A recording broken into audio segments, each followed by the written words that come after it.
నమస్తే SDV news కి స్వాగతం. ముందుగా బులెటిన్ లో హెడ్లైన్స్.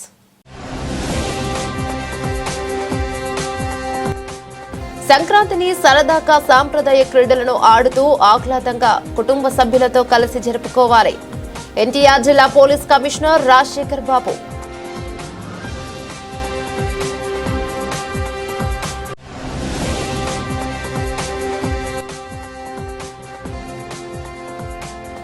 సంక్రాంతికి విజయవాడ రైల్వే స్టేషన్ లో భారీ రద్దీ. ప్రయాణికులతో రద్దీగా మారిన రైల్వే స్టేషన్.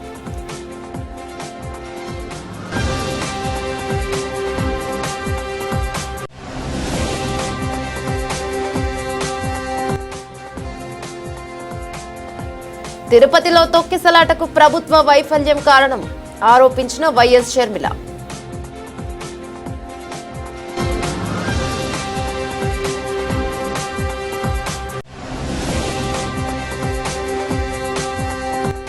పాడి పరిశ్రమల బలోపేతమే లక్ష్యంగా కూటమి ప్రభుత్వం మినీ గోకులాల నిర్మాణానికి శ్రీకారం చుట్టింది తెలిపిన గన్నవరం ఎమ్మెల్యే యార్లగడ్డ వెంకట్రావు. సంక్రాంతిని సరదాగా సాంప్రదాయ క్రీడలను ఆడుతూ ఆహ్లాదంగా కుటుంబ సభ్యులతో కలిసి జరుపుకోవాలని ఎన్టీఆర్ జిల్లా పోలీస్ కమిషనర్ రాజశేఖర్ బాబు పిలుపునిచ్చారు. జూదం, కోడిపందాలు వంటివి నిషేధమని, కోడిపందాల బరులను పూర్తిగా తొలగించడం జరిగిందని తెలిపారు. సంక్రాంతి ముందస్తు సంబరాలతో బందరు రోడ్డులోని ఏఆర్ గ్రౌండ్స్ ప్రాంగణం సందడిగా మారింది. హరిదాసులు, గంగిరెద్దుల విన్యాసాలు, భోగి మంటలు, ముగ్గులు, కబడ్డీ పోటీలతో ప్రాంగణమంతా పండగ వాతావరణం నెలకొంది. వేడుకలకు పోలీస్ కమిషనర్ రాజశేఖర్ బాబు ముఖ్య అతిథిగా హాజరయ్యారు. ఈ సందర్భంగా గంగిరెద్దుల ప్రదర్శనను, ముగ్గుల పోటీలను ఆసక్తిగా తిలకించారు. అనంతరం మీడియాతో మాట్లాడుతూ సంస్కృతి సాంప్రదాయాలకు అనుగుణంగా ప్రతి ఒక్కరూ పండుగను జరుపుకోవాలని సూచించారు. ట్రాఫిక్ నిబంధనలు తప్పనిసరిగా పాటిస్తూ సంక్రాంతి పండుగ నుంచి అయినా అందరూ పూర్తిగా హెల్మెట్ వాడాలని కోరారు. ప్రమాదంలో మరణాల సంఖ్య తగ్గించాలనేదే మా లక్ష్యమని, మీ కుటుంబ సభ్యులను గుర్తు చేసుకుని నిబంధనలు పాటించాలన్నారు. డ్రోన్ ద్వారా ఎప్పటికప్పుడు ట్రాఫిక్ ను క్రమబద్ధీకరణ చేస్తున్నామని, పోలీసు సిబ్బందికి అందరికీ హెల్మెట్ వాడాలని తెలియజేస్తామన్నారు. ఇక సంక్రాంతి రద్దీ నేపథ్యంలో ట్రాఫిక్ ను క్రమబద్ధీకరణ చేస్తున్నామని, పండుగ పేరుతో బెట్టింగ్లు, కోడిపందాలు ఆడటం మంచిది కాదన్నారు. ఇటీవల చాలా కోడిపందాల బరువులను పూర్తిగా తొలగించడం జరిగిందని తెలిపారు. సంక్రాంతిని సరదాగా సాంప్రదాయ క్రీడలను ఆడుతూ ఆహ్లాదంగా కుటుంబ సభ్యులతో కలిసి జరుపుకోవాలి. కార్యక్రమంలో పోలీసు అధికారులు, సిబ్బంది, వారి కుటుంబ సభ్యులు పాల్గొన్నారు. గత 15 రోజులుగా ఈ హెల్మెట్ డ్రైవ్ని మనము చాలా ప్రతిష్టాత్మకంగా తీసుకోవడం జరిగింది. చాలా సంతోషం. ఈరోజు ఒకవైపున ఎన్ఫోర్స్మెంటు, ఒకవైపున ఎడ్యుకేషన్, అవేర్నెస్తో మనము కొంత ఒక కల్చర్ని విజయవాడ నగర పోలీస్ కమిషనరేట్ పరిధిలో తేగలిగాము. ముఖ్యంగా ఈరోజు కొంత వీడియో అనలిటిక్స్ ద్వారా మనం బెన్ సర్కిల్ దగ్గర ఉన్న 4 రోడ్ల జంక్షన్లో, కూడల్లో ఉన్న 4 వైపులా ఉన్న కెమెరాల ఫీడ్ తీసుకునేసి ఈరోజు వీడియో అనలిటిక్స్ తీసుకోవడం జరిగింది. అందులో 84.2%, 84.2% మోటార్ సైకిలిస్టులు హెల్మెట్ ధరించినారు. చాలా సంతోషం. కానీ మిగతా 15.8% మోటార్ సైకిలిస్టులు కూడా హెల్మెట్ ధరిస్తే బాగుంటుందని చెప్పేసి నేను భావిస్తున్నాను. సో ఈ క్రతువులో లాస్ట్ 15 డేస్లో మాకు సహాయ సహకారం అందజేసి మాకు తోడుగా నిలిచిన పాత్రికేయ మిత్రులకి ధన్యవాదాలు తెలియజేస్తున్నాను. ఎందుకంటే చాలా భారీ ఎత్తున ఈ హెల్మెట్ డ్రైవ్ని ప్రజల్లోకి తీసుకెళ్లారు. వారికి ధన్యవాదాలు తెలియజేస్తూ ఈరోజు అందుకే కొందరు డోనార్స్ ముందుకు వచ్చి పాత్రికేయ మిత్రులకి ఈరోజు హెల్మెట్స్ పంపిణీ చేయడం జరిగింది. రేపటి నుంచి హెల్మెట్స్ పాత్రికేయ సోదరులు కూడా హెల్మెట్స్ ధరిస్తారని చెప్పేసి నేను ఆశిస్తున్నాను. అదేవిధంగా ఈ సంక్రాంతి పండుగ సందర్భంగా కొన్ని సాంప్రదాయ క్రీడలు మనము ఎంకరేజ్ చేయాల్సిన అవసరం ఉంది. అందులో భాగంగా ఈరోజు ముగ్గులు కావచ్చు, లేదంటే వాలీబాల్ కావచ్చు, కబడ్డీ కావచ్చు, పతంగులు కావచ్చు, ఇటువంటి కార్యక్రమాలు నిర్వహిస్తూ పోలీస్ శాఖ, ముఖ్యంగా మహిళా పోలీసు, అదేవిధంగా ఉమెన్ పోలీస్ కానిస్టేబుల్స్, పోలీసు కుటుంబ సభ్యులు వారికి ఈ క్రీడల్ని కొంత ఈరోజు ఏర్పాటు చేశాము. సో దీని ద్వారా ఒక మెసేజ్, సమాజానికి ఒక మెసేజ్ ఇస్తూ ఈ కోడి పందాలు లాంటి అసాంఘిక కార్యకలాపాలకి దూరంగా ఉండాలని చెప్పేసి వారికి నేను అపీల్ చేస్తూ, ఎందుకంటే ఇది మన కల్చర్లో భాగం కాదు. ఇది ఒక గ్యాంబ్లింగ్ మాదిరి నడుస్తూ ఉంది. కొంత గుండాట కావచ్చు, కొన్ని అశ్లీల నృత్యాలు కావచ్చు, కొంత ప్యాకాట కావచ్చు, ఇటువంటి బారిన పడి కుటుంబాలు అన్యాయం అయిపోతున్నాయి. సో వాటికి దూరంగా ఉంటూ మీరు సంక్రాంతిని మీ బంధుమిత్రులతో చాలా ఉల్లాసంగా, ఉత్సాహంగా, సాంప్రదాయ రీతిలో మీరు జరుపుకుంటారని చెప్పేసి నేను ఆశిస్తున్నాను. Thank you. మీరు ఎన్ని హెచ్చరికలు చేసినప్పుడు కొన్ని ప్రాంతాల్లో కోడి పందాలకు ఏర్పాటు చేస్తారు, సిద్ధం అవుతున్నారు. సో అందుకే మేము గట్టిగా డ్రోన్స్ ఉపయోగిస్తున్నాము. చాలా దగ్గరలో ధ్వంసం చేశాము, ట్రాక్టర్తో దున్నిస్తున్నాము. అదేవిధంగా కొన్ని లైటింగ్స్ అవి కూడా కొన్ని ప్లేసెస్లో లైటింగ్స్ అలాగా ఏర్పాటు చేస్తున్నాము, వాటిని కూడా తొలగిస్తున్నాము. అదేవిధంగా 1-2 ప్లేసెస్లో క్యాసినో లాంటి కల్చర్ని కూడా తీసుకొస్తారని చెప్పేసి కొంత సోషల్ మీడియాలో కావచ్చు కొంత ప్రచారం జరిగింది. అది కూడా వెరిఫై చేసాం, అటువంటి ఏం లేదు. బట్ హవెవర్ ఎవరైతే ఆ ఫంక్షన్ హాల్, ముఖ్యంగా పెనుగంచిప్రోలు మండలంలో ఒక విలేజ్లో ఒక ఫంక్షన్ హాల్ని ఒక 20 రూమ్స్ బుక్ చేశారని తెలిసింది. సో వారిని కూడా బైండ్ అవుట్ చేయడం జరిగింది. అదేవిధంగా ఇక్కడ ఉన్న పోలీస్ అధికారులు కూడా వారికి కూడా హెచ్చరికలు జారీ చేయడం జరిగింది. ఇటువంటి పరిస్థితుల్లో దీన్ని మేము ఉపేక్షించము. అందుకే ప్రజలు కూడా ఈ కోడి పందాలకి దూరంగా ఉండాలని చెప్పేసి నేను కోరుకుంటున్నాను. Thank you. నగరంలో నూతనంగా ఏర్పాటు చేసిన కాశ్మీర్ జలకన్య ఎక్స్పో 25 విజయవాడ పార్లమెంట్ సభ్యులు కేశినేని శివనాథ్ చిన్ని లాంఛనంగా ప్రారంభించారు. నగర ప్రజలకు ఆహ్లాదాన్ని అందించేందుకు ఇలాంటి ప్రదర్శనలు ఎంతగానో దోహదపడతాయని ఆయన పేర్కొన్నారు. పిల్లలకు విజ్ఞానాన్ని కల్పించే విధంగా ప్రదర్శనలు ఏర్పాటు చేయాలని సందర్భంగా ఆయన నిర్వాహకులకు సూచించారు. నగరంలోని వన్ ఏ లేబర్ కాలనీలో గ్రౌండ్స్ లో కాశ్మీర్ జలకన్య 2025 ఎక్స్పోను ఏర్పాటు చేస్తారు. ఈ కార్యక్రమాన్ని విజయవాడ పార్లమెంట్ సభ్యులు ఎంపీ కేశినేని శివనాథ్ చిన్ని, కార్పొరేటర్లు, పార్టీ నేతలతో కలిసి ఎగ్జిబిషన్ లో లాంఛనంగా ప్రారంభించారు. అనంతరం ఎగ్జిబిషన్ లో ఏర్పాటు చేసిన కాశ్మీర్ అందాలతో పాటు జలకన్యల అద్భుత విన్యాసాలను తిలకించి ఔరా అని ఆశ్చర్యం వ్యక్తం చేశారు. విలేకరుల సమావేశంలో ఎంపీ కేశినేని చిన్ని మాట్లాడుతూ సీఎం చంద్రబాబు పశ్చిమ నియోజకవర్గంలో మెగా డ్రోన్ షో, సీప్ లైన్ వంటి కార్యక్రమాలు ప్రారంభించి పశ్చిమ నియోజకవర్గానికి వన్నె తెచ్చారని అన్నారు. అటువంటి పశ్చిమ నియోజకవర్గంలో అత్యుత్తమమైన ఎగ్జిబిషన్లతో ఏర్పాటు చేయడం అభినందనీయమన్నారు. ఎగ్జిబిషన్ కాశ్మీర్ సోయగాలతో పాటు గుహల సౌందర్యాన్ని కళ్ళకట్టినట్ల విధంగా అబ్బురపరుస్తుందని పేర్కొన్నారు. ఎగ్జిబిషన్ ను చిన్న పెద్ద తేడా లేకుండా కనువిందు చేస్తోందని తెలిపారు. అనంతరం టీడీపీ నాయకులు నాగుల్ మీరా మాట్లాడారు. టీడీపీ ప్రభుత్వంలో అనేక అభివృద్ధి కార్యక్రమాలతో పాటు ఆహ్లాదాన్ని కలిగించే ఎగ్జిబిషన్ వంటి కార్యక్రమాలు జరుగుతున్నాయని అన్నారు. అనంతరం మైలవరం రత్నకుమారి మాట్లాడుతూ పశ్చిమ నియోజకవర్గంలో ఇటువంటి ఎగ్జిబిషన్లు ఏర్పాటు చేయడం అభినందనీయమన్నారు. ఎగ్జిబిషన్ ప్రతి ఒక్కరికి ఆహ్లాదపరుస్తోందని, ప్రతి ఒక్కరు ఎగ్జిబిషన్ వీక్షించి ఆనందించాలని కోరారు. తదనంతరం నిర్వాహకులు రాజారెడ్డి, కోటిరెడ్డి, షన్మీ ఖాన్, అడప ప్రభాకర్ తదితరులు మాట్లాడుతూ ఎగ్జిబిషన్ లో కనీవిని ఎరుగని రీతిలో సరికొత్త ప్రపంచాన్ని పరిచయం చేసే జలకన్య ఎగ్జిబిషన్ అందరికీ ఆహ్వానం పలుకుతోందన్నారు. అంతేకాకుండా జాయింట్ వీల్, కొలంబస్, టోరా, బ్రేక్ డ్యాన్స్, చిన్నపిల్లల ఆట వస్తువులు ఎగ్జిబిషన్ లో ప్రత్యేక ఆకర్షణగా నిలుస్తూ ఇటు చిన్నారులు అటు పెద్దవారికి ఆహ్లాదంతో పాటు ఆనందాన్ని పంచుతాయని ఆశాభావాన్ని వ్యక్తం చేశారు. నగరవాసులు తప్పక ఎగ్జిబిషన్ ను సందర్శించాలని కోరారు. నమస్కారం. విజయవాడ నగరంలో మా చిన్నప్పటి నుంచి సర్కస్ అయినా, ఎగ్జిబిషన్లు అయినా ఇటువంటి ఎన్నో కార్యక్రమాలు పీడబ్ల్యూడీ గ్రౌండ్స్లో చాలా బ్రహ్మాండంగా జరిగాయి. మన గౌరవ డాక్టర్ అంబేద్కర్ గారి స్మృతివనం అక్కడి నుంచి ప్రారంభించినాక మనకి స్థలాలు కరువైనవి. అటువంటి సమయంలో ఇక్కడ ఈ గ్రౌండ్లో ఎన్నో కార్యక్రమాలు జరుగుతున్నాయి. మొన్న కూడా మనం చూసాం, డోండి రాకేష్ విగ్రహం ఇక్కడ పెట్టడం జరిగింది. అంతేకాకుండా పలు దేవాలయాల నుంచి తీసుకొచ్చిన ఉత్సవ విగ్రహాలను కూడా ఇక్కడ ఏర్పాటు చేయడం జరిగింది. అదేవిధంగా ఈ సంక్రాంతి కానుకగా రామిరెడ్డి గారు వారి మిత్రులు అందరూ కలిసి ఇక్కడ కాశ్మీర్ జలకన్య అనే ఒక చక్కటి కాశ్మీర్ ప్రాంతంలో ఏ విధంగా వాతావరణం ఉంటుందో, కానీ వాడు కాశ్మీర్ అని పెట్టారు. కానీ నేను అనేది ఆర్కిటికా ఉన్న చోట ఎక్కడైతే పెంగ్విన్లు ఉన్నాయో అటువంటి వాతావరణాన్ని ఇక్కడ సృష్టించి విజయవాడ నగర వాసులకి సంక్రాంతికి కానుక ఈ ఎగ్జిబిషన్ తెచ్చినందుకు నిర్వాహకులకు ముందుగా థ్యాంక్స్ చెప్తున్నాం. విజయవాడ నగర ప్రజలందరి తరఫున థ్యాంక్స్ చెప్తున్నాం. అంతేకాకుండా ఇక్కడ చూస్తే ఫిలిప్పైన్స్ నుంచి ఎవరైతే కళాకారులు వచ్చారో వాళ్ళందరూ కూడా బ్రహ్మాండంగా నీటిలో విన్యాసాలు చేస్తా, ఇవాళ జలకన్యలు నీటిలో విన్యాసాలు చేస్తా ఇవాళ విజయవాడ ప్రజలకి డాల్ఫిన్స్లో కానీ లేకపోతే పెంగ్విన్స్లో కానీ ఇవాళ అంటార్కిటికా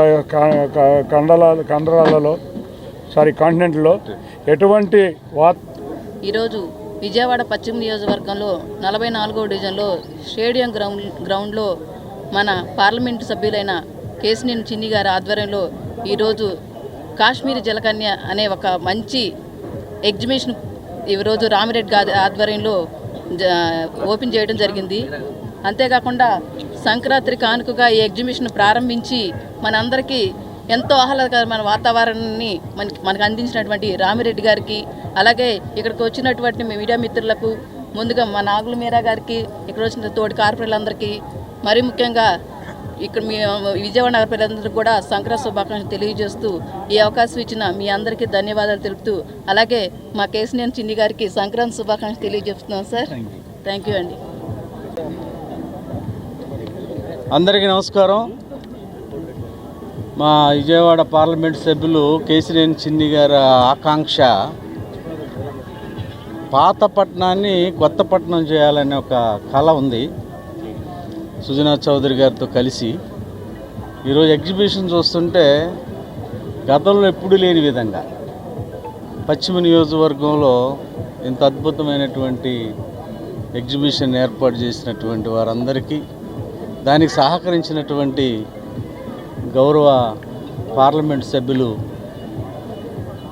చిన్ని గారికి మా పశ్చిమ నియోజకవర్గం తరఫున హృదయపూర్వకంగా ధన్యవాదాలు తెలియజేస్తూ ఉన్నాను. ఇదే ప్లేస్లో ఒక అద్భుతమైనటువంటి స్టేడియాన్ని నిర్మాణం చేయాలనేటువంటి ఆకాంక్షతో ఉన్నారు. ఎందుకంటే పశ్చిమ నియోజకవర్గం అంటే విజయవాడ నగరం మొదలైంది ఇక్కడి నుంచి, కానీ అభివృద్ధికి నోసుకోనేటువంటి నేపథ్యం. కానీ ఈ పశ్చిమ నియోజకవర్గం ఎంతో కొంత అభివృద్ధి జరిగిందంటే అది తెలుగుదేశం పార్టీ నారా చంద్రబాబు నాయుడు గారి పుణ్యం వల్లనే. పుష్కరాలలో కానివ్వండి, ఇతరత్ర ఈ నియోజకవర్గంలో రోడ్లు కానీ, అనేక రకమైనటువంటి మౌలిక సదుపాయాలను, డ్రైన్స్ కానీ ఇవన్నీ సమకూర్చింది తెలుగుదేశం ప్రభుత్వం. అభివృద్ధికి పేటెంట్ అంటే చంద్రబాబు నాయుడు గారు, తెలుగుదేశం.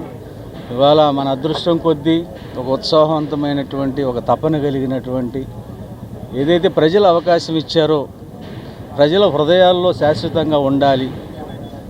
మనం ఎంపీగా ఎంతకాలం ఉంటామనేది కాదు, మనకు ప్రజలు ఇచ్చినటువంటి అవకాశానికి పశ్చిమ నియోజకవర్గానికి ఏదో ఒక రకంగా అభివృద్ధి చేసి ఆ అభివృద్ధిలో మనం కనపడాలన్నటువంటి తపంతో అనేకమైనటువంటి ప్రణాళికలు నేను ఖచ్చితంగా చెప్తున్నాను. ఈ సందర్భంగా రానున్నటువంటి సంక్రాంతి ప్రయాణికులతో విజయవాడ రైల్వే స్టేషన్ దాదాపుగా అన్ని రైళ్లు కిటకిటలాడుతున్నాయి. హైదరాబాద్ శివారు చర్లపల్లి నుంచి నరసాపురం, కాకినాడ, శ్రీకాకుళం తదితర ప్రాంతాలకు దక్షిణ మధ్య రైల్వే శాఖ 43 ప్రత్యేక రైళ్లు నడుపుతున్నారు. ప్రత్యేక రైళ్లలో జనరల్ బోగీలు కూడా ఉన్నాయి. సంక్రాంతి ప్రయాణికులు దృష్టిలో పెట్టుకుని 15 ఎక్స్ప్రెస్ రైళ్లకు అదనపు బోగీలను ఏర్పాటు చేసినట్లు రైల్వే అధికారులు తెలిపారు. ప్రయాణికులను దృష్టిలో పెట్టుకుని ప్రత్యేక ఏర్పాట్లు చేసినట్లు సికింద్రాబాద్ నుండి విశాఖపట్నం మధ్య నడిచే వందే భారత్ కు 4 చైర్ కార్లు, కోచ్లను జత చేశారు. విజయవాడ రైల్వే స్టేషన్లో రాకపోకలు సాగించే ప్రయాణికులతో కిక్కిరిసిపోయింది. సాధారణంగా రిజర్వేషన్ ఎప్పుడూ అయిపోవడంతో తత్కాల్ ప్రీమియం, తత్కాలిక్ టికెట్ల కోసం చాలా మంది ప్రయాణికులు ప్రయత్నాలు చేస్తున్నారు. విజయవాడ నుంచి విశాఖపట్నం వెళ్లే ప్రయాణికులు నిలబడి వెళ్లేందుకు సైతం వెనగంచి వేయడం లేదు. ఇక పండక్కి ముందు గమ్యస్థానానికి చేరుకోవాలని ఆతురత రైల్వే స్టేషన్లో ప్రయాణికుల్లో కనపడింది. ప్రయాణికులు టికెట్ల కోసం ఇబ్బందులు పడుతున్నారు. రైల్వే స్టేషన్లో తినుబండారాలు విక్రయించే వ్యాపారస్తులు ఎంఆర్పీ ధరల కంటే ఎక్కువ ధరలకు తినుబండారాలను విక్రయిస్తున్నారు. ట్రైన్ వచ్చిన వెంటనే కూడా పూర్తి స్థాయిలో ఫుల్ అవడం, అదేవిధంగా కంపార్ట్మెంట్స్లో, రిజర్వేషన్ కంపార్ట్మెంట్స్లో కూడా చాలామంది ఎక్కుతున్న పరిస్థితి అయితే ప్రస్తుతం ఇక్కడ కనిపిస్తూ ఉందని చెప్పుకోవచ్చు. విజయవాడ నుంచి ఇతర ప్రాంతాలకు వెళ్ళడానికి రైల్వే స్టేషన్, బస్ స్టాండ్లు అన్నీ కూడా బాగా బిజీగా ఉన్న పరిస్థితి కూడా ప్రధానంగా కనిపిస్తుంది. సొంత ఊళ్ళు వెళ్ళడానికి చాలామంది చాలా ఆతృతగా, ఎందుకంటే సెలవులు కూడా వరుసగా వచ్చాయి కాబట్టి వాళ్ళు ఊళ్ళు వెళ్ళడానికి ప్రధానంగా వస్తున్న పరిస్థితి కూడా ఇక్కడ మనకి రైల్వే స్టేషన్ పరిసరాల్లో కనిపిస్తుందని చెప్పుకోవచ్చు.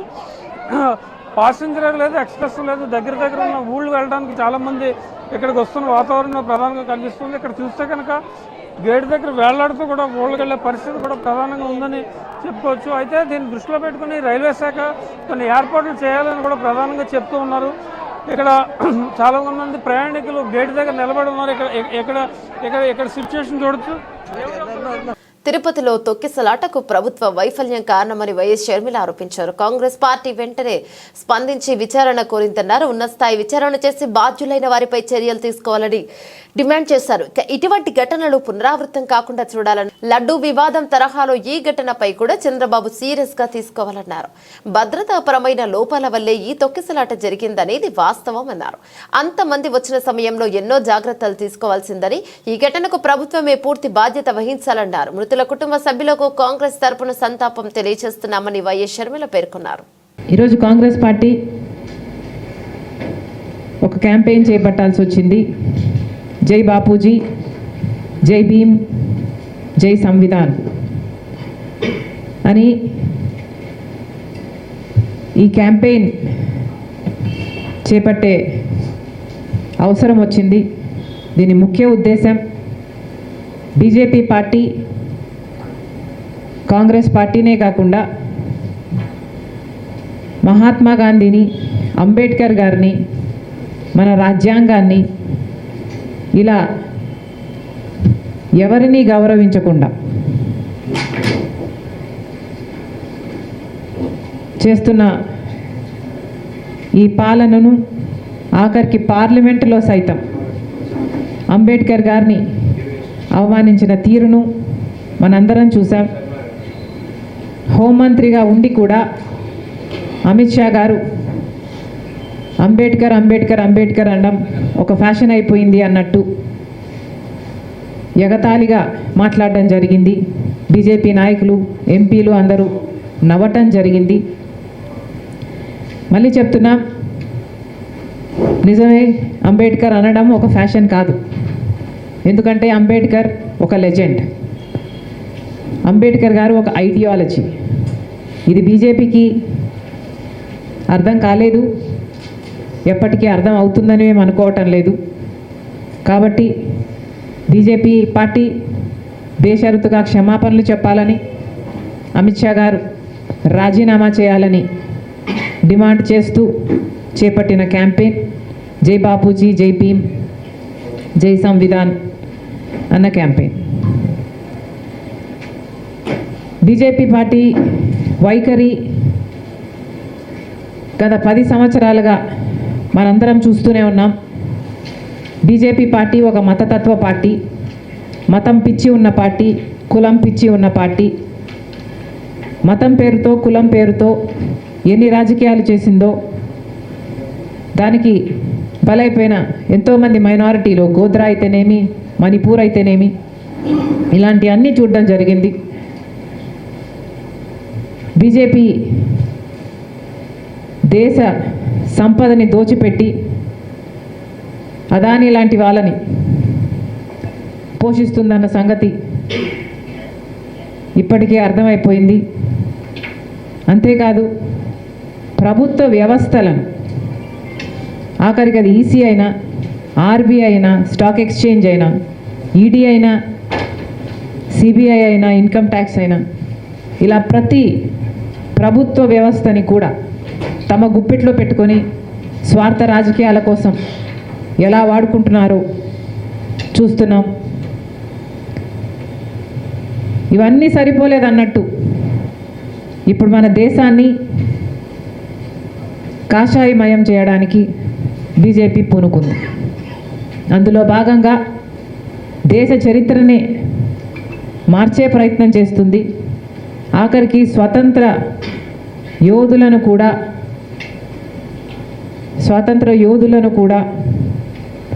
కుట్రతో దేశద్రోహులుగా పోర్ట్రే చేసే ప్రయత్నం చేస్తున్నారు. ఆ క్రమంలోనే ఆఖరికి మహాత్మా గాంధీ గారిని కూడా వదిలిపెట్టకుండా ప్రపంచమంతా ఫాదర్ ఆఫ్ ద నేషన్ అని మహాత్మా గాంధీ గారిని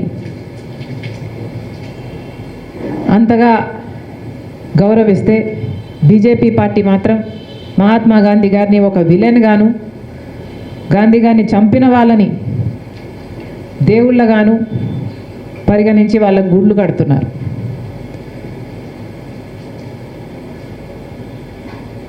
ఇవన్నీ చూస్తున్నాం, ఇవన్నీ గమనిస్తున్నాం. బ్రిజేష్ కుమార్ ట్రిబ్యునల్ కృష్ణానది మిగులు జలాలు ఉపయోగించుకోవడంలో ఉమ్మడి ఆంధ్రప్రదేశ్కు అన్యాయం చేసిందని మాజీ ముఖ్యమంత్రి కిరణ్ కుమార్ రెడ్డి వ్యాఖ్యానించారు. ఎగువన రాష్ట్రాలు దయతలిస్తే తప్ప ఏపీ తెలంగాణకు నీళ్లు రావని ఇప్పటికైనా ఇరు రాష్ట్రాల సీఎంలు నీటి వనరుల కోసం కలిసి పోరాటం చేయాలని సూచించారు. సంక్రాంతిని పురస్కరించుకొని సమత పార్టీ జాతీయ మాజీ అధ్యక్షుడు వివి కృష్ణారావు ఆధ్వర్యంలో పిబి సిద్ధార్థ ఆడిటోరియంలో శనివారం సాయంత్రం సంక్రాంతి ఆత్మీయ కలయిక కార్యక్రమాన్ని నిర్వహించారు. కార్యక్రమానికి వివిధ పార్టీల నాయకులతో పాటు ప్రముఖులు, ప్రజా సంఘాల ప్రతినిధులు హాజరయ్యారు. ఈ సందర్భంగా కిరణ్ కుమార్ రెడ్డి ప్రసంగిస్తూ పోలవరం విషయంలో ఛత్తీస్గఢ్, ఒడిశా ప్రభుత్వాలతో మాట్లాడాలని, 2 చోట్ల బీజేపీ ప్రభుత్వాలు ఉన్నాయని, ఏపీలో కూటమి ప్రభుత్వం ఉందన్నారు. విభజన చట్టం ప్రకారం 371D గురించి మాట్లాడుకోవాలని చెప్పారు.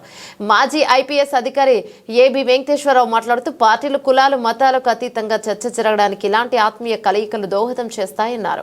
సిపిఐ రాష్ట్ర కార్యదర్శి రామకృష్ణ మాట్లాడుతూ అభివృద్ధి కోసం రాజధాని అమరావతిని అభివృద్ధి చేయాలని, పోలవరం నిర్మాణం పూర్తి చేయాలన్నారు. పోలవరం ఎత్తు తగ్గించకుండా నిర్మాణం త్వరితగతిన పూర్తి చేయాలని ప్రభుత్వాన్ని కోరారు. ఎమ్మెల్యే గద్దె రామ్మోహన్ మాట్లాడుతూ సమాజంలో వివిధ రంగాల ప్రముఖులు రాష్ట్ర అభివృద్ధి కోసం చేసే ఆలోచనలు అందరి ఆమోదంతో ప్రభుత్వాలకు పంపాలని సూచించారు. కార్యక్రమాన్ని ప్రముఖ న్యాయవాది పదిరి రవితేజ నిర్వహించారు.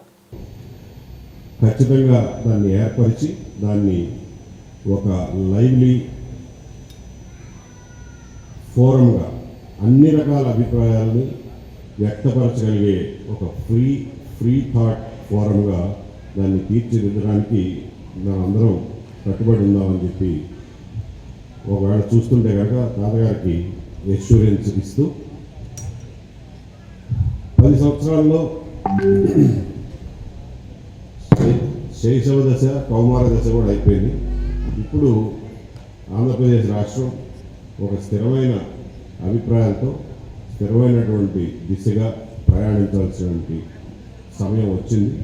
ఇక ఏమాత్రం సమయాన్ని కోల్పోకుండా సమాజంలో ఉన్నటువంటి అన్ని రకాల ప్రజలు అందరూ కలిస్తేనే రాష్ట్రం అవుతుంది. అంతే తప్ప ఏ ఒక్క పొలిటికల్ పార్టీ వల్ల, ఏ ఒక్క కులానికో, మతానికో, ప్రాంతానికో ఈ రాష్ట్రం పరిమితం కాదు. ఈ రాష్ట్ర భవిష్యత్తు పరిమితం కాదు. కాబట్టి ఏది జరిగినా పౌర సమాజంలో ఒక ఆరోగ్యకరమైనటువంటి చర్చ, ప్రజాస్వామ్యయుతమైనటువంటి ఆలోచన విధానం, నలుగురితో చర్చించడం,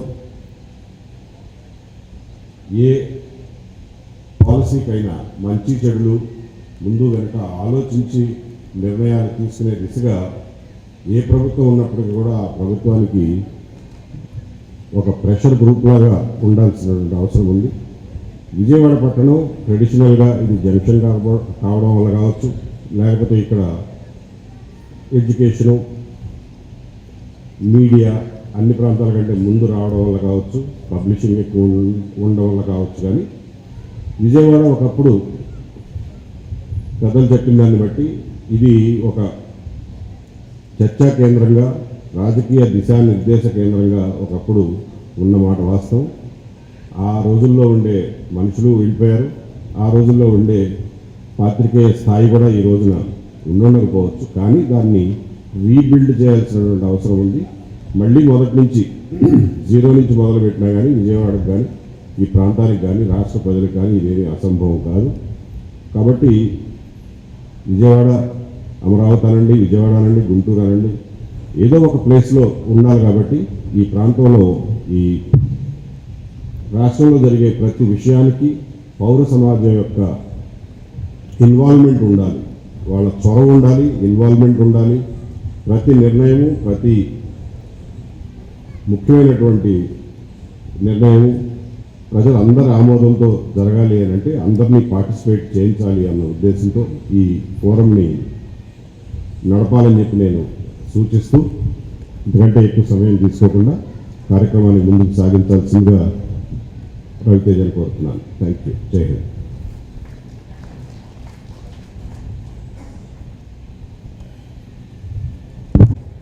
చాలా సంతోషం. ఈరోజు ఈ సంక్రాంతి ఐక్య వేదికని ఇలాంటి పెద్దలందరి మధ్యలో పార్టిసిపేట్ చేయడం అనేది కూడా చాలా సంతోషం. ఒక అభ్యుదయ భావాలతో ఉన్న వ్యక్తులందరూ ఈ వేదికను పంచుకోవడం అనేది కూడా చాలా సంతోషం. రాష్ట్రం, రాష్ట్ర అభివృద్ధి, దేశం, దేశాభివృద్ధి మేము కూడా గత 44 సంవత్సరాల నుంచి అమెరికాలో ఉన్నప్పటికీ ప్రతి నిత్యం ఆంధ్రప్రదేశ్ మన దేశం, మన దేశ భవిష్యత్తు, ఆంధ్ర రాష్ట్ర భవిష్యత్తు వీటి గురించి ఎక్కువ ఆలోచిస్తాం. డెఫినెట్గా ఎలాంటి ఐక్య వేదికలు కావాలి, తప్పకుండా కృష్ణారావు గారి కోరికను తీర్చగలిగిన వ్యక్తికే ఈ బాధ్యతలు అప్పగించడం కూడా ఏబి వెంకటేశ్వర గారు లాంటి వాళ్ళు చేయగలుగుతారు కూడా. మనందరం కూడా అంత సెల్ఫ్లెస్ పీపుల్ మనందరం చూసాం. కిరణ్ కుమార్ రెడ్డి గారిని ఆంధ్ర రాష్ట్ర విభజన సమయంలో ఆయన ముఖ్యమంత్రిగా ఉండి ఈ ప్లేడ్ ఎన్ ఎనార్మస్ రోల్ ప్లే చేసి రిజల్ట్స్ వచ్చిందా లేదా అనేది కాదు, సెల్ఫ్లెస్గా పోరాటం చేసి ఆంధ్ర రాష్ట్రాన్ని ఒక వేదికగా ఉంచాలి అనే ప్రయత్నం చేసిన ముఖ్యమంత్రి కిరణ్ కుమార్ రెడ్డి గారు. అలానే మనందరం కూడా ఒక ఐక్య వేదిక అంటే ఐక్య వేదిక ఏంటి? మనం ప్రభుత్వాన్ని క్రిటిసైజ్ చేయటం కాదు, ఒక కాంక్రీట్ సజెషన్. 10 ఇస్తే 10లో డెఫినెట్గా 5 అయినా ఫాలో అవుతారు. ఇప్పుడున్న ప్రభుత్వం అయితే I can guarantee you they have a listening capacity, they listen. మనం కాంక్రీట్ సజెషన్స్ కంటిన్యూస్గా ఇస్తూ ఉంటాయి. అలా చేస్తూ మన కృష్ణారావు గారి కోరికను తీర్చుకునే విధంగా ఈ వేదిక పనిచేయాలని, భవిష్యత్తులో కూడా ఈ వేదిక సంక్రాంతి టైంలో కన్నా మేము ఉంటే తప్పకుండా ఈ వేదికలో భాగస్వాములు అవడానికి కూడా ఏ రకమైన సందేహం లేదు. మన ప్రాంతం, మన రాష్ట్రం, రాష్ట్ర అభివృద్ధిలో మనందరం కూడా ఒక శక్తిలాగా పనిచేసి ప్రభుత్వాల మెడలోంచి పనిచేయించుకునే వేదికగా తయారవ్వాలి. ఇది అవుతుంది అనే నమ్మకం కూడా ఉంది. Thank you. అంటే కళ్ళు చిదంబరం అంటారు, ఇంకా రకరకాల పేర్ల మీద వస్తాయి. నాకు మొట్టమొదటి 25 సంవత్సరాల నాడు విజయవాడ పార్లమెంట్కి నిలబడే అవకాశం నాకు నారా చంద్రబాబు నాయుడు గారు కల్పించినప్పుడు నాకు విజయవాడలో పెద్దగా ఎవరో తెలియదు. నేను గన్నవరం ఎమ్మెల్యేగా ఉంటూ ఇక్కడ రావడం జరిగింది. మొట్టమొదటి నా దగ్గరికి వచ్చి నన్ను చేయబట్టుకుని నడిపించిన వ్యక్తి సమతా కృష్ణారావు గారిని నేను గర్వంగా చెప్తాను. ఆయన ఇక్కడ సమీపంలో ఒక ఆఫీస్ కార్యాలయం ఉంటే ఆ కార్యాలయాన్ని నీ ఎన్నికల కార్యాలయంగా పెట్టుకో అని చెప్పి ఆయన అన్ని ఏర్పాట్లు చేసి నన్ను నడిపించిన వ్యక్తి పెద్దలు కృష్ణారావు గారు. ఇందాక దాంట్లో మాట ఏంటంటే కంగున మరలా లేచి ఆయన ఖచ్చితంగా మరి వచ్చే సంక్రాంతి ఖచ్చితంగా వస్తారని నాకు ప్రగాఢమైన నమ్మకం కలిగింది మాట్లాడి. నేను మన మధ్య ఆయుష్ హాస్పిటల్కి వెళ్ళి చూసినప్పుడు చాలా బాధపడ్డాను. ఎందుకంటే ఎప్పుడూ మాట్లాడే వ్యక్తి, ఎప్పుడూ కదిలే వ్యక్తి, ఎప్పుడూ మంచి పాలసీలు మాట్లాడే వ్యక్తి, అందరు సమాజం బాగుండాలని కోరుకునే వ్యక్తి ఆ విధంగా బెడ్ మీద పొడుగుని ఉండటం నాకు బాధ కలిగించింది.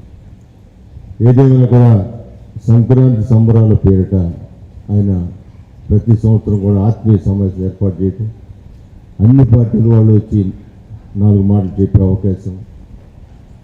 ప్రతి నేను కూడా 1ో 2 మిస్ అయ్యాను, కానీ 10 సంవత్సరాలు అన్ని కార్యక్రమాలకి నేను రావటం జరిగింది. ఎప్పుడు కూడా ఇందాక కూడా ఆయన మరి ఎన్నో మంచి విషయాలు చెప్పడం జరిగింది. అలాంటి కృష్ణారావు గారి ఆశయాల్ని, ఆదర్శాన్ని, ఎందుకంటే నాకు చిన్నప్పటి నుంచి కూడా ఇష్టమైన మరో వ్యక్తి జార్జ్ ఫెర్నాండెస్ గారు. ఆయన జార్జ్ ఫెర్నాండెస్ గారు అంటేనే ఒక మాకు పూనకం వచ్చేటట్టు ఉంటుంది. ఆయన పాడి పరిశ్రమల బలోపేతమే లక్ష్యంగా కూటమి ప్రభుత్వం మినీ గోకులాల నిర్మాణానికి శ్రీకారం చుట్టిందని గన్నవరం ఎమ్మెల్యే యార్లగడ్డ వెంకట్రావు పేర్కొన్నారు. పాడి పరిశ్రమను అభివృద్ధి చేసేందుకు క్షీరసాగర విప్లవం తీసుకువచ్చిన వ్యక్తే కాకాని వెంకటరత్నం కృష్ణా జిల్లా వాసి కావడం గర్వకారణమన్నారు. పల్లె పండుగ వారోత్సవాలలో భాగంగా మహాత్మాగాంధీ జాతీయ గ్రామీణ ఉపాధి హామీ పథకం నిధులతో శనివారం బాపులాపాడు మండలం అంపారం గ్రామంలో నిర్మించిన 3 షెడ్లను, ఉంగుటూరు మండలం ఆత్కూరు గ్రామంలో నిర్మించిన 1 షెడ్డును ఆయన ప్రారంభించారు. సందర్భంగా ఆయన మాట్లాడుతూ 2014-19 మధ్యకాలంలో తెలుగుదేశం పార్టీ ప్రభుత్వం మినీ గోకులాలను ప్రారంభించిందని, వైసీపీ ప్రభుత్వం అధికారంలోకి వచ్చిన తర్వాత వాటిని నిర్లక్ష్యం చేసిందని మండిపడ్డారు. కూటమి ప్రభుత్వం మళ్లీ అధికారంలోకి వచ్చిన తర్వాత కూటమి ప్రభుత్వం పాడి పరిశ్రమపై ప్రత్యేక దృష్టి పెట్టి మినీ గోకులాల నిర్మాణాలకు శ్రీకారం చుట్టిందని అన్నారు. పశు పోషకులకు 90% జీవాలు, కోళ్ల పెంపకదారులకు 70% రాయితీ ఇస్తున్నట్లు వెల్లడించారు. దీంతో పాడి పరిశ్రమకు మళ్లీ జీవం వస్తుందని యార్లగడ్డ వెంకట్రావు వెల్లడించారు. పాడి పరిశ్రమను అభివృద్ధి చేసేందుకు క్షీరసాగర విప్లవం తీసుకువచ్చిన వ్యక్తి కాకాని వెంకటరత్నం కృష్ణా జిల్లా వాసి కావడం గర్వకారణమన్నారు. ఆయన హయాంలోనే పాల కేంద్రాలు ఏర్పాటయ్యాయని, కృష్ణా మిల్క్ యూనియన్ ఆవిర్భవించిందని యార్లగడ్డ పేర్కొన్నారు. కార్యక్రమంలో ఉంగుటూరు మండల ఎంపీడీఓ సత్యకుమార్, పీఆర్ఏఈ శ్రీనివాసరావు, మహాత్మా గాంధీ జాతీయ ఉపాధి హామీ సిబ్బంది తదితరులు పాల్గొన్నారు. ఎన్డీఏ ప్రభుత్వం పాడి పరిశ్రమ అభివృద్ధి లక్ష్యంగా మినీ గోకులాలు ఏర్పాటు చేయడం మీడియా సోదరులందరికీ తెలిసిన విషయం. దీనిలో భాగంగా కేవలం ఉంగుటూరు మండలంలోనే, కేవలం ఆత్కూరు గ్రామంలోనే 17 మినీ గోకులాలు నిర్మించడం జరిగింది. రాబోయే కాలంలో అన్నింటినీ ఓపెన్ చేస్తాం. పవన్ కళ్యాణ్ గారి పిలుపు మేరకు, అలాగే ప్రభుత్వ దీని మేరకు నిర్ణయం ఇవాళ రేపు చేయాల్సిన దాని కార్యక్రమంలో భాగంగా ఇవాళ ఓపెన్ చేయడం జరిగింది. పాడి పరిశ్రమని అభివృద్ధి చేయడానికి మొట్టమొదటిసారిగా క్షీరసాగర్ విప్లవం తీసుకొద్దామన్న రైతుకి రెండో ఆదాయం కావాలని అభిలషించిన వ్యక్తి కృష్ణా జిల్లా వాసి కాకాని వెంకటరత్నం గారి విషయం నాకు తెలిసింది. మహిళలకు కూడా ఆర్థిక స్వావలంబన ఉండాలనే ఉద్దేశంతో రెండో ఆదాయం ఉండాలంటే వ్యవసాయదారుడికి ఏమీ లేదు కాబట్టి క్షీరసాగర్ విప్లవం తీసుకొద్దామని కాకాని వెంకటరత్నం గారు మహానుభావుడు చాలా విశేషంగా కృషి చేసిన పరిస్థితి 72కు ముందు. ఆయన హయాంలోని పాల కేంద్రాలను ఏర్పాటు అవడం, అట్లాగే కృష్ణా మిల్క్ ఏర్పాటు అవడం కూడా మీ అందరికీ తెలిసింది. దానిలో భాగంగానే మళ్ళీ ఇన్ని సంవత్సరాలకు ప్రభుత్వం 14-19 మధ్యలో కూడా గోకులాలు ఏర్పాటు చేసింది. మళ్ళీ ఎన్డీఏ ప్రభుత్వం రైతుల పట్ల చిత్తశుద్ధితో, రైతు సమస్యల పట్ల చిత్తశుద్ధితో 90% ఎవరైతే ఆవుల్ని గేదెల్ని మేపుతారో అలాంటి రైతులు 90% సబ్సిడీ ఇచ్చి 10% 1,30,000 23,000 రూపాయలు రైతు సోదరుడు భరిస్తే మిగతా డబ్బులు ప్రభుత్వం ఏర్పాటు చేసే పరిస్థితి. ప్రతి థర్స్డే పేమెంట్లు ఇచ్చే పరిస్థితి. ఇంత త్వరగా పేమెంట్లు ఇస్తే కూడా గతంలో ప్రభుత్వంలో ఏ పథకంలోనూ చూడని పరిస్థితి. అలాగే రాబోయే కాలంలో రైతు సోదరులు దీన్ని వినియోగించుకోవాలని కోరుతూ ఇది ఏర్పాటు చేసిన వాళ్ళని కూడా ధన్యవాదాలు తెలియజేస్తూ, ప్రభుత్వం కృత నిశ్చయంతో రైతు సోదరుల సమస్యల పట్ల చిత్తశుద్ధితో వ్యవహరిస్తుందని మీకు తెలియజేస్తాను. Thank you. నగరంలోని లయోలా కళాశాలలో వాకర్స్ ను అనుమతించాలని విశ్వ హిందూ పరిషత్ సభ్యుడు మాజీ ఎంపీ యార్లగడ్డ లక్ష్మీప్రసాద్ యాజమాన్యాన్ని కోరారు. శనివారం ఆయన ప్రెస్ క్లబ్ లో విలేకరులతో మాట్లాడారు. ఇక 19556 నగరంలో లయోలా కళాశాల పెట్టినప్పుడు మద్రాసుకు ధీటుగా 100 ఎకరాల వరకు నామమాత్రం ధరకు ప్రజలు భూములు ఇచ్చారని చెప్పారు. కొందరు ఇచ్చారని, అయితే కొందరు ఉచితంగా ఇచ్చారని గుర్తు చేశారు. పూర్వ విద్యార్థుల విరాళాలతో ఆడిటోరియంను నిర్మించారని గుర్తు చేశారు. ఇప్పటి వరకు సందర్భంలోనూ ఈ కళాశాల యాజమాన్యం విషయంలో ఎవరు కలుగ చేసుకోలేదని చెప్పారు. ఇటీవల పరిణామాలు తనను తీవ్రంగా కలిచివేశాయన్నారు. దశాబ్దాలుగా కళాశాల మైదానంలో ప్రతిరోజు పెద్ద సంఖ్యలో ప్రజలు వాకింగ్ వ్యాయామాలు చేస్తున్నారని తెలిపారు. ఇటీవల కొత్త మేనేజ్మెంట్ వాకర్స్ ను అనుమతులు రద్దు చేస్తూ నిర్ణయం తీసుకోవడాన్ని తీవ్రంగా ఖండిస్తున్నామని చెప్పారు. అనుమతులు ఇవ్వాలని నేరుగా సీఎం కార్యాలయం నుంచి ఆదేశాలు వచ్చినా యాజమాన్యం పట్టించుకోకపోవడం విచారకరమని, రోజుకో విధంగా వ్యవహరించడం సరికాదన్నారు. ఢిల్లీలోని ప్రధాన కార్యాలయం నుంచి అనుమతులు రావాలని ఇక్కడి యాజమాన్యం పేర్కొనడం సరైంది కాదన్నారు. ఒకసారి అనుమతిస్తూ మరోసారి అనుమతులు నిరాకరిస్తూ వాకర్స్ ను ఇబ్బంది పెట్టడం మానుకోవాలని సూచించారు. ఈ విషయంలో ఇరు వర్గాల పెద్దలను కూర్చోబెట్టి ఒక నిర్ణయానికి రావాలని లక్ష్మీప్రసాద్ సూచించారు. సమావేశంలో జీఆర్కే పోలవరపు సాంస్కృతిక సమితి అధ్యక్షుడు గోళ్ళ నారాయణరావు పాల్గొన్నారు. లయోలా కళాశాలతో నాకు చాలా దగ్గర అనుబంధం ఉంది. నేను ఆంధ్ర లయోలా కళాశాలలో 1980 నుంచి 85 వరకు హిందీ విభాగాధ్యక్షుడిగా, హిందీ అధ్యాపకుడిగా పనిచేశాను 5 సంవత్సరాలు. ఆ కళాశాల నాకు క్రమశిక్షణ నేర్పింది. ఆ కళాశాల నాకు నాలో ఉన్న రచయితను వెలికి తీసింది. నేను అప్పుడు పత్రికల్లో వ్యాసాలు రాస్తూ ఉండేవాడిని. ఏ రచయితకైనా తన వ్యాసం పబ్లిష్ అయితే 10 మంది చూపించుకోవాలనే తపన ఉండేది. అయితే నేను ఆ కళాశాలలో పనిచేస్తూ వ్యాసాలు రాసిన రోజుల్లో జ్ఞానప్రకాశం గారు అని చెప్పని ఒక లైబ్రరీ ఉండేవాడు. నేను కాలేజీకి 10 గంటలకు వచ్చేటప్పటికి నేను ఏ పత్రికలో వ్యాసం రాశానో ఆ పత్రికలో వ్యాసం కత్తిరించి ఆ నోటీస్ బోర్డులో పెట్టేవాడు లైబ్రరీలో. చాలామంది చూసి వచ్చి పోయాడు. అంటే అక్కడ కళాశాలలో ఉన్నటువంటి ఒక సంస్కారాన్ని చెప్తాను. నేను ఈ సంఘటన చెప్పాను. అయితే దురదృష్టవశాత్తు ఈ మధ్యన ఈ వాకర్స్ అసోసియేషన్ని లోపలికి అనుమతించకపోవటం అనేటువంటి చూస్తే నాకు చాలా విచారం కలుగుతూ ఉంది. 1951, 52, 53 సంవత్సరాలలో father Papaiah father Balaiah, father Matthias లాంటి అద్భుతమైనటువంటి ఫాదర్స్ మద్రాసు నుంచి వచ్చి ఈ మద్రాసు లయోలా కంటే కూడా ఈ ఆంధ్ర ప్రాంతంలో ఉన్నటువంటి గ్రామీణ ప్రజానీకం విద్యార్థుల యొక్క భవిష్యత్తును మనం తీర్చిదిద్దాలనేటువంటి ఒక తపనతో వారి బ్యాగ్లో 4 డ్రెస్సులు వేసుకుని తమ హృదయం నిండా విద్యారంగానికి ఈ ప్రాంతానికి సేవ చేయాలనేటువంటి ప్రేమాస్పదం నింపుకుని వచ్చారు. వచ్చి వారి యొక్క ఆలోచనలను ఇక్కడ ఉన్నటువంటి వదాన్యులతో, రైతులతో, ప్రముఖులతో, ప్రజలతో పంచుకుంటే మద్రాసు నుంచి వచ్చి ఇక్కడ ఆంధ్ర ప్రాంతంలో మన పిల్లలకి మంచి విద్యాబుద్ధులు గడపాలనేటువంటి సదుద్దేశంతో వచ్చారని చెప్పని ఈ ప్రాంత ప్రజలందరూ కూడా ఎంతో ఉత్సాహంగా ముందుకొచ్చి చందాలిచ్చారు, వ్యవసాయ భూముల్ని ఇచ్చారు కళాశాల పెట్టమని. ఒక మహోన్నతమైన సంస్కారం ఈ ప్రజలు, ఆ ఫాదర్స్ యొక్క సంస్కారంతో ఆ కళాశాల వెలసిల్లింది. అయితే మరి దురదృష్టవశాత్తు ఇప్పుడున్నటువంటి ఈ ఫాదర్స్ ఎవరైతే, రెవరెండ్ ఫాదర్స్ ఎవరైతే ఈ సంఘటనలో ఉన్నారో వాళ్ళ యొక్క ప్రవర్తన పత్రికల్లో చూసి నాకు ఒకంత ఆశ్చర్యాన్ని కలిగించింది. ఎందుచేతనంటే పూర్వ విద్యార్థులు, ఈ ప్రజానీకం ఆ కళాశాల దినదినాభివృద్ధికి ఎంతో కృషి చేశారు. ఈరోజు కూడా మీరు వెళ్ళి చూస్తే లయోలా కళాశాల ప్రిన్సిపాల్ గారి రూమ్ మీద అక్కినేని నాగేశ్వరరావు గారు మదరాసు 10,000 రూపాయలు, వైస్ ప్రిన్సిపాల్ రూమ్ మీద ఎన్టీ రామారావు గారు మదరాసు 10,000 రూపాయలు. ఆ రోజుల్లో 51, 52, 53 అట్లా చందాలు ఇచ్చారు. తరువాత నాకు చాలా ఆశ్చర్యంగా కలిపే విషయం ఏంటంటే, మన ఇప్పుడు ఒరిస్సా గవర్నర్గా ఉన్నటువంటి మన కమ్మబాటి హరిబాబు గారు, ఆయన లయోలా కళాశాలలో 1968లో ఒక 7 నెలలు దళిత హక్కుల కోసం 60 సంవత్సరాల నుండి షెడ్యూల్ కులాల హక్కుల పరిరక్షణ సంస్థ పనిచేయడం గొప్ప విషయమని అఖిల భారత మాల సంఘాల జేఏసీ అధ్యక్షులు ఉప్పలేటి దేవిప్రసాద్ తెలిపారు. ఎస్సీ వర్గీకరణను ఎట్టి పరిస్థితుల్లో అడ్డుకొని తీరతామని స్పష్టం చేశారు. భారతీనగర్లోని అఖిల భారత మాల సంఘాల జేఏసీ కార్యాలయంలో షెడ్యూల్ కులాల హక్కుల పరిరక్షణ సంస్థ ఆధ్వర్యంలో 2025 సంవత్సరం క్యాలెండర్ డైరీ ఆవిష్కరణ కార్యక్రమం జరిగింది.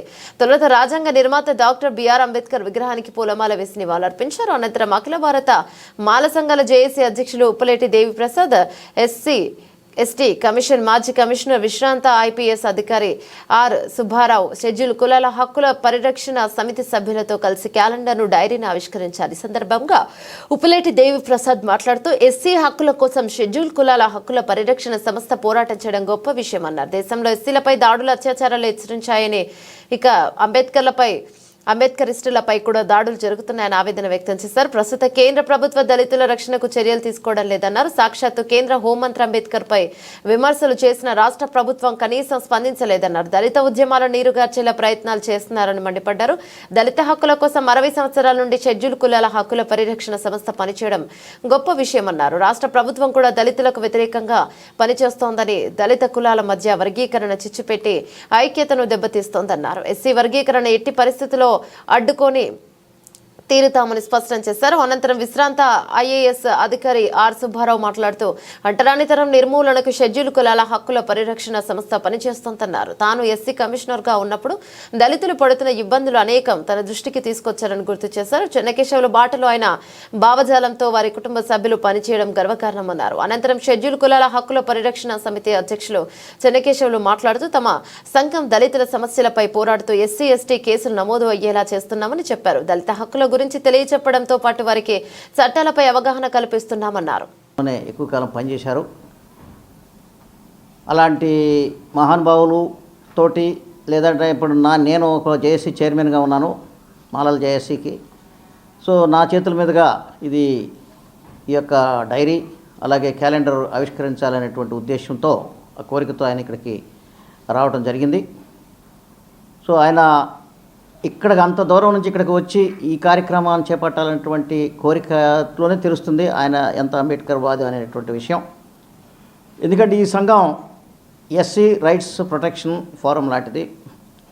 ఎస్సీ రైట్స్ ప్రొటెక్షన్ అనేటువంటిది చాలా ఇంపార్టెంట్ టాపిక్ ఇవాళ. ఎందుకంటే ఎస్సీస్ మీద జరుగుతున్నటువంటి అత్యాచారాలు కానీ, అరాచకాలు కానీ, మరి దౌర్జన్యాలు కానీ, ఎస్సీస్ మీద జరుగుతున్నటువంటి దాడులు కానీ, మరి వాళ్ళని చేస్తున్నటువంటి వాళ్ళ మీద హత్యలు కానీ, ఇవన్నీ కూడా మనం చూస్తూ ఉన్నాం. పెళ్లి చేసుకుంటేనే వారవలేని, గుర్రం మీద వెళ్తేనే వారవలేనిటువంటి ఒక సమాజంలో మనం బతుకుతున్నాం. దళితుడు అనేవాడికి కనీసం సంతోషంగా పెళ్లి చేసుకుని గుర్రం మీద ఊరేగాలి అనేటువంటి కోరికను కూడా లేకుండా చేయాలనేటువంటి ఉద్దేశంతో మరి చావులు చేస్తున్నారు. అలాగే మహారాష్ట్రలో ఒక సెల్ ఫోన్లో అంబేద్కర్ సాంగ్ పెట్టుకుని వెళ్తున్నటువంటి ఒక విద్యార్థిని వేటాడి మరి అక్కడ అంబేద్కర్ పాటని పెట్టుకుంటావాను అని చెప్పి అతన్ని చంపటం జరిగింది. కాబట్టి అంబేద్కర్ మీద ప్రేమను కానీ అంబేద్కర్ మీద అభిమానంగా చూపించిన వారి మీద కూడా దాడులు చేయటం, వాళ్ళని హింసించటం, చంపేయటం అనేటువంటి కిరాతకమైనటువంటి సమాజంలో ఇవాళ దళితులకు ఏ రకమైనటువంటి రక్షణ లేని విషయాన్ని మనం చూస్తున్నాం. ఎందుకంటే ప్రస్తుత ప్రభుత్వం మన దళితుల పట్ల, గిరిజనుల పట్ల, మైనారిటీల పట్ల చాలా వ్యతిరేకమైనటువంటి విధానాలతో ముందుకు వెళ్తుంది. కాబట్టి అంబేద్కర్ భావజాలాన్ని ఈ దేశంలో లేకుండా చేయాలని చూస్తుంది. మొన్న మరి హోమ్ మినిస్టర్ గారు కూడా అంబేద్కర్ అనేకంటే దేవుడు అంటే స్వర్గం వస్తుందని చెప్పటం, మరి పార్లమెంట్లోనే అంబేద్కర్ గారిని అవమానించడం అనేటువంటిది మనం చూసాం. కాబట్టి ఈ ప్రభుత్వ విధానం ఏంటో స్పష్టంగా అర్థమవుతుంది. కేంద్ర రాష్ట్ర ప్రభుత్వాలు రెండూ కూడా అంబేద్కర్ని విమర్శిస్తే కనీసం దాని మీద స్పందించకపోవటం అనేటువంటిది మన దౌర్భాగ్యం. కాబట్టి ఈ విషయంలో మరి ఇలాంటి సంఘాలు ఏదైతే ఎస్సీ రైట్స్ ప్రొటెక్షన్ ఫోరం అనేటువంటిది ఏదైతే ఉందో, ఇది వాళ్ళ హ్యూమన్ రైట్స్ని కాపాడటానికి పెట్టినటువంటిది. ఇది దాదాపుగా 60 సంవత్సరాల నుంచి ఇది పనిచేస్తుంది. ఇది చాలా పాత కాలం నుంచి కూడా ఇది వర్క్ చేస్తుంది. దానికి ఇప్పుడు ఈయన అధ్యక్షులుగా ఉన్నారు ఆంధ్రప్రదేశ్ రాష్ట్రానికి, చెన్నకేశవులు గారు. మరి ఎంతో ఉత్సాహంతో ఆయన ఈ కార్యక్రమాన్ని చేపట్టారు. కాబట్టి ఈ యొక్క ఏదైతే ఉద్దేశాలతో ఈ యొక్క ఫోరం ఏర్పడిందో, దళిత ఎస్సీ రైట్స్ ప్రొటెక్షన్ ఫోరం, ఆ ఉద్దేశాలు నెరవేరాలి అంటే మరి మొత్తం కూడా దళితులందరూ కూడా అందరికీ వందనాలు. ముఖ్యంగా మై డియర్ భీమ్రేడ్స్, ఈ కార్యక్రమాన్ని మరి ఖమ్మం నుంచి ఇక్కడికి వచ్చి ఏర్పాటు చేశారు చెన్నకేశవరావు గారు. ఆయన president, Andhra Pradesh schedule caste rights protection society president for the last 9 years నుంచి చేస్తూనే ఉన్నాము. ప్రతి సంవత్సరం కూడాను నేను భాగస్వామిగా ఉంటూ ఈ కార్యక్రమాన్ని ముందుకు కొనసాగిస్తున్నాము. సో మనందరికి తెలిసినట్టుగా ఏంటంటే ఆర్టికల్ 17 ప్రకారం ఏంటంటే అన్టచబిలిటీని అబాలిష్ చేయటం అనేది మన రాజ్యాంగంలో పొందుపరిచారు. దాన్ని ఏ విధంగా కొనసాగించాలి అనేది దానికి ఇటువంటి సంఘాలు ఏర్పాటైనవి. ముఖ్యంగా మన ఆంధ్రప్రదేశ్లో ఇదే గొప్ప సంఘం, schedule caste rights protection society అని. నేను 1992 నుంచి కూడాను ఈ అసోసియేషన్ తోటి సంబంధం కలిగి ఈ అసోసియేషన్ యొక్క సలహాలు, తర్వాత వాళ్ళు ఇచ్చినటువంటి ధైర్యంతో నేను ఎస్సీ ఎస్టీ కమిషన్లో ముందుకు కొనసాగుతూ ఉండేవాడిని. ముఖ్యంగా చెన్నకేశవరావు ఇది మన స్టేట్ సపరేట్ అయిపోయిన తర్వాత మరి నేను ఎస్సీ ఎస్టీ కమిషన్లో మరి ఇక్కడ సెక్రటరీగా ఉన్న సమయంలో మరి ఆయన గారు ఎన్నో రకాలైనటువంటి ప్రాబ్లమ్స్ని మరి మా కమిషన్ దృష్టికి తీసుకురావటం జరిగింది. వాటిని సాధ్యమైనంత వరకు అప్పటికప్పుడే మరి సాల్వ్ చేయటానికి మేము సిన్సియర్గా ప్రయత్నం చేశాము. చాలా విజయవంతంగా ఆయన ఈ కార్యక్రమాన్ని కొనసాగిస్తూ ఉన్నారు. దయచేసి అందరూ కూడాను మరి చెన్నకేశవరావు గారికి సపోర్ట్ చేయాలి, కోఆపరేట్ చేసి ఈ యొక్క ఆర్గనైజేషన్ని ఇంకా పదిలంగా ముందుకు కొనసాగించుకుంటూ ముందుకు వెళ్ళాలి అని. దాంతోపాటు ఇప్పుడు ఆయన గారి కుమారుడు కూడాను ఇదే లైన్లో ప్రయాణించడం అనేది చాలా గొప్ప విషయం. నాన్న ఒకసారి లేకు మరి పౌర్ణమి స్వామివారి జన్మ నక్షత్రం ఆరుద్ర నక్షత్రం సందర్భంగా శివ ముక్కోటి మహోత్సవాలను ఘనంగా నిర్వహిస్తున్నట్లు పాత శివాలయం అర్చక స్వామి లక్ష్మీ రాఘవేంద్ర శర్మ తెలిపారు. నటరాజ షణ్ముఖం పర్యవేక్షణలో ఆదివారం రాత్రి 12 గంటలకు, సోమవారం వేకువజామున 5 గంటల వరకు స్వామివారికి మహాన్యాసి ఏకాదశి రుద్రాభిషేకం అనంతరం అభిషేకం నిర్వహిస్తామన్నారు. సాయంత్రం 6 గంటలకు స్వామివారి నగర ఉత్సవ కార్యక్రమాన్ని ఘనంగా నిర్వహిస్తున్నట్లు వివరించారు. అధిక సంఖ్యలో ఈ కార్యక్రమంలో పాల్గొని స్వామివారి కృపకు పాత్రలు కావాల్సిందిగా అర్చక స్వామి విజ్ఞప్తి చేశారు. శ్రీ గురుభ్యో నమః, శ్రీమాత్రే నమః. శ్రీ భ్రమరాంబ మల్లేశ్వర స్వామివార్ల దేవస్థానం పాత శివాలయం విజయవాడ. నా పేరు నాదెల్ల లక్ష్మీ రాఘవేంద్ర శర్మ. ఈరోజు ముఖ్యంగా స్వామివారికి పౌర్ణమి ఆరుద్ర నక్షత్రం సందర్భంగా శివముక్కోటి రేపు ఉదయం స్వామివారికి ఉత్తర ద్వార దర్శనం ఉంటుంది. అలాగే ఈరోజు అనగా ఆదివారం అర్ధరాత్రి 12 గంటల నుంచి స్వామివారికి మహన్యాసపూర్వక ఏకాదశి రుద్రాభిషేకంతో పాటు 108 కిలోలతో స్వామివారికి అన్నాభిషేక కార్యక్రమం జరుగుతుంది.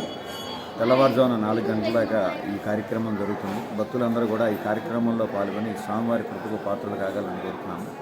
అలాగే రేపు అంటే సోమవారం సాయంత్రం 5 గంటలకు స్వామివారి ఉత్సవమూర్తులను నగరోత్సవ కార్యక్రమం కూడా ఎంతో అత్యంత అంగరంగ వైభవంగా దేవస్థానం ఈవో గారు మరియు ధర్మకర్తల మండలి వారు ఏర్పాటు చేయడం జరిగింది. బ్రాహ్మణ వీధి నుంచి కోమల విలాస్ సెంటర్ సామారంగం చౌక్ మీదుగా కెనాల్ రోడ్డు మీదుగా స్వామివారి ఉత్సవమూర్తులు రేపు నగరోత్సవ కార్యక్రమం జరుగుతుంది. ఈ కార్యక్రమంలో కూడా భక్తులందరూ పాల్గొని స్వామివారి కృపకు పాత్రలు కాగలరని కోరుతున్నాను. స్వామి వివేకానంద జయంతి సందర్భంగా ఉండవల్లి నివాసంలో ఆయన చిత్రపటానికి పూలమాల వేసి నివాళులర్పించిన ముఖ్యమంత్రి నారా చంద్రబాబు నాయుడు.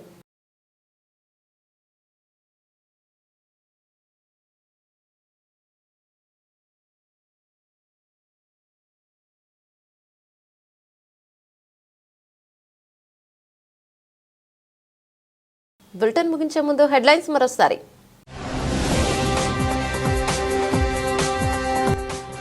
సంక్రాంతిని సరదాగా సాంప్రదాయ క్రీడలను ఆడుతూ ఆహ్లాదంగా కుటుంబ సభ్యులతో కలిసి జరుపుకోవాలి. ఎన్టీఆర్ జిల్లా పోలీస్ కమిషనర్ రాజశేఖర్ బాబు.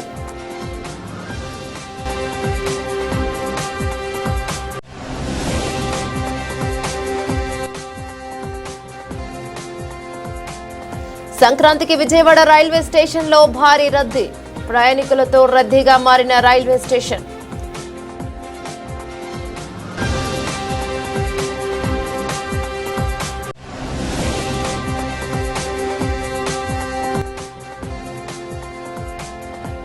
తిరుపతిలో తొక్కిసలాటకు ప్రభుత్వ వైఫల్యం కారణం ఆరోపించిన వైఎస్ షర్మిల.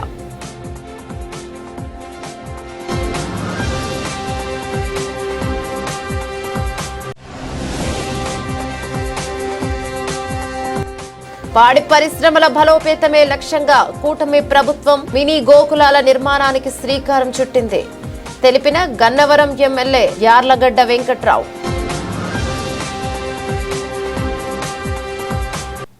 ఇవి ఇవాల్టి బులెటిన్లో అప్డేట్స్. మరో బులెటిన్లో మళ్ళీ కలుసుకుందాం. అంతవరకు సెలవు. నమస్తే.